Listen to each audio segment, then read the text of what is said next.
On August 15, 2025, in a groundbreaking summit in Anchorage, Alaska, Russian President Vladimir Putin and U.S. President Donald Trump sat down for talks that could shape the future of global geopolitics.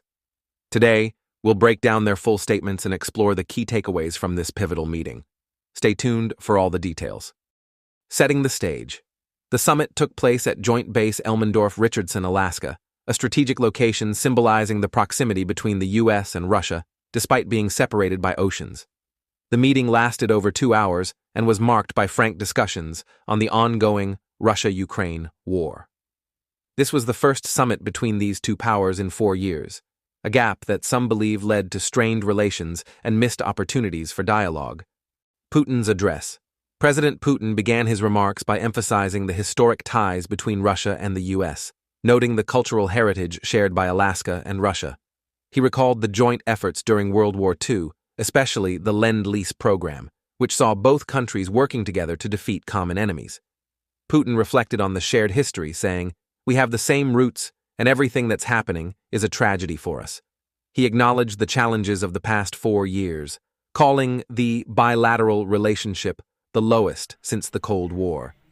But he stressed that now was the time for dialogue, not confrontation, and that both nations should aim to restore cooperation. Key points on Ukraine. On Ukraine, Putin was clear. Russia views the ongoing conflict as a tragic event that should never have happened. He stated, "Ukraine has always been a brotherly nation to us," underscoring Russia's deep cultural and historical ties to Ukraine. However, Putin made it clear that resolving the conflict would require addressing the root causes, including concerns over security in Europe and a balanced approach to peace. Putin also expressed optimism about the potential for a breakthrough, saying, "We expect that Kyiv and European capitals will perceive this constructively." He emphasized that a lasting peace can only be achieved if Ukraine's security concerns are properly addressed. Trump's response. President Trump echoed many of Putin's sentiments, acknowledging the challenges of their diplomatic history, but highlighting the progress made during their meeting. Trump thanked Putin for his constructive tone and expressed a desire for continued dialogue, especially on Ukraine. Trump also emphasized that he would be reaching out to NATO and Ukrainian President Zelensky to discuss the details of the summit. He made it clear that no deal was final until all parties were in agreement. Trump added, "There's no deal until there's a deal," but noted the optimism that came from this productive exchange. U.S. Russia relations moving forward. The discussion also touched on the economic front.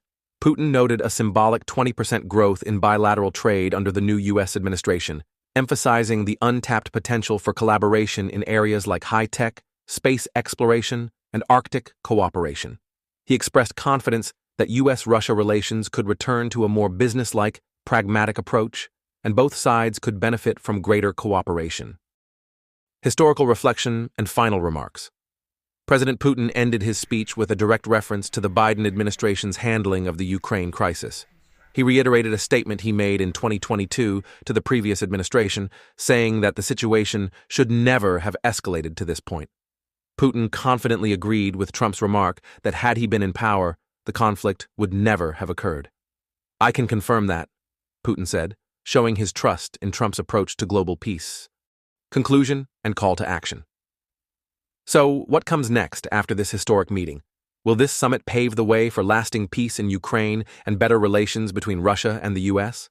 While the details of a potential deal remain unclear, this summit has certainly opened the door for further discussions. As always, only time will tell. Let us know your thoughts in the comments. Do you think Putin and Trump can bring lasting peace to Ukraine?